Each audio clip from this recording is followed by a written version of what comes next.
Hello दोस्तों, एक बार फिर से आपका वेलकम है इस चैनल पर। आज पेश है आपके सामने जेम्स पैट्रिक किनी की लिखी हुई एक short poem the cold with in. तो आज इस वीडियो में इसकी जो हिंदी ट्रांसलेशन है वो क्या हो सकती है उसके ऊपर चर्चा करेंगे और उसके साथ साथ ही इसका सेंट्रल पॉइंट जो है उसके ऊपर भी बात होगी।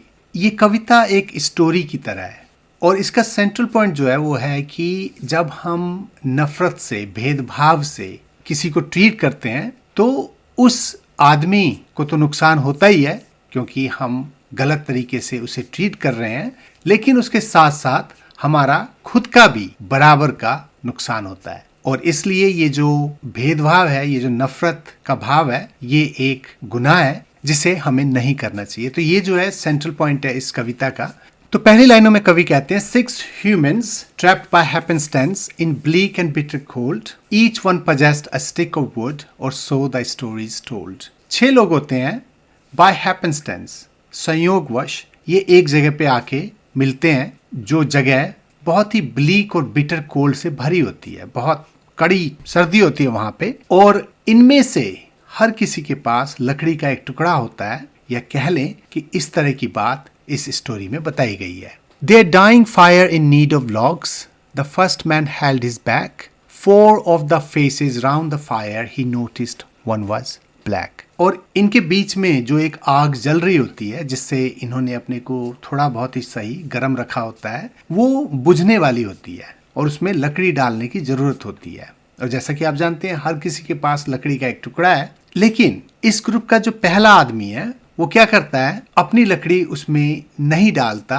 क्योंकि उसने देखा होता है कि इस ग्रुप में एक आदमी ऐसा भी है जो काला है। तो ऑब्वियसली ये आदमी ब्लैक पर्सन को लाइक नहीं करता और वो कहता है कि अपनी लकड़ी को डाल के इस ब्लैक मैन का फायदा मैं क्यों करूं, और ऐसा करके वो अपनी लकड़ी बचा के रखता है। The next man looking cross the way saw one not of his church and couldn't bring himself to give the fire his stick of birch. अब इसमें से जो दूसरा आदमी होता है वो जब चारों तरफ ग्रुप में देखता है तो देखता है कि उनमें से एक इंसान है जो उसके चर्च का नहीं है, या कह लें कि उसके धर्म का नहीं है, किसी गैर मजहब का है। तो कहता है किसी गैर मजहबी के लिए, किसी दूसरे धर्म वाले के लिए मैं अपनी बर्च की लकड़ी, मतलब जो बर्च पेड़ होता है उसकी लकड़ी को आग में क्यों डालूं, और ऐसा करके वो भी नहीं डालता। The third one sat in tattered clothes. He gave his coat a hitch. Why should his log be put to use to warm the idle rich? अब ये तीसरा जो इंसान होता है वो फटे हाल कपड़ों में होता है, tattered clothes, और वो अपने कोट को झाड़ता है, hitch, और उसके बाद वो कहता है कि मेरी जो लकड़ी है, क्योंकि उसने देख लिया होता है उस ग्रुप में एक अमीर आदमी भी है, तो कहता है अमीर आदमी के लिए मैंने अपनी लकड़ी का नुकसान नहीं करना, क्योंकि ये जो अमीर लोग होते हैं ये निठल्ले होते हैं, सारा काम हम करें गरीब और ये बैठ के खाएं, तो ऐसे इंसान के लिए मैं अपनी लकड़ी का प्रयोग क्यों करूं, और ऐसा करके वो भी अपनी लकड़ी बचा के रखता है। The rich man sat back and thought of the wealth he had in store and how to keep what he had earned from the lazy, shiftless poor। अब ये जो अमीर आदमी है इस ग्रुप में वो कहता है इतना जो मैंने कमाया हुआ है, रखा हुआ है, इसे आगे भी मैंने इन निठल्ले, कामचोर, ये जो गरीब हैं इनसे बचा के रखना है। और ऐसा कह के वो भी सोचता है कि अपनी लकड़ी का नुकसान इस आग में डाल के इस गरीब को फायदा पहुंचा के मुझे क्या फायदा, और वो भी अपनी लकड़ी आग में नहीं डालता।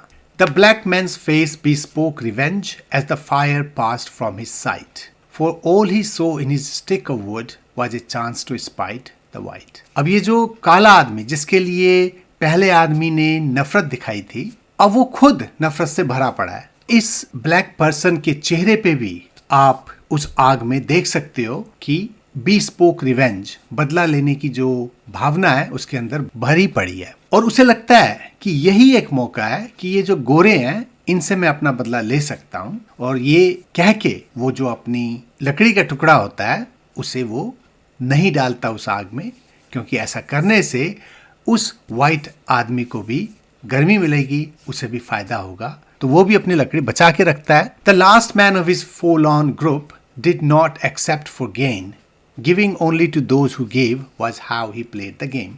ये एक ऐसा ग्रुप है जो ग्रुप होते हुए भी forlorn, अकेला ग्रुप है, मतलब कोई किसी के साथ नहीं है। और ये जो आदमी है, जो लास्ट वाला आदमी है, वो कहता है बिना मेरे फायदे के मैं कुछ क्यों करूं, इस लकड़ी को आग में डालने से मेरा क्या फायदा। क्योंकि इस आदमी की फितरत ऐसी होती है कि हर चीज में ये अपना फायदा देखता है और इसमें इसे अपना फायदा नजर नहीं आता कि दूसरे को फायदा पहुंचा के मेरा क्या फायदा होगा, और इसलिए ये भी अपनी लकड़ी उसमें नहीं डालता। Their locks held tight in death's still hands was proof of human sin. They didn't die from the cold without, they died from the cold within.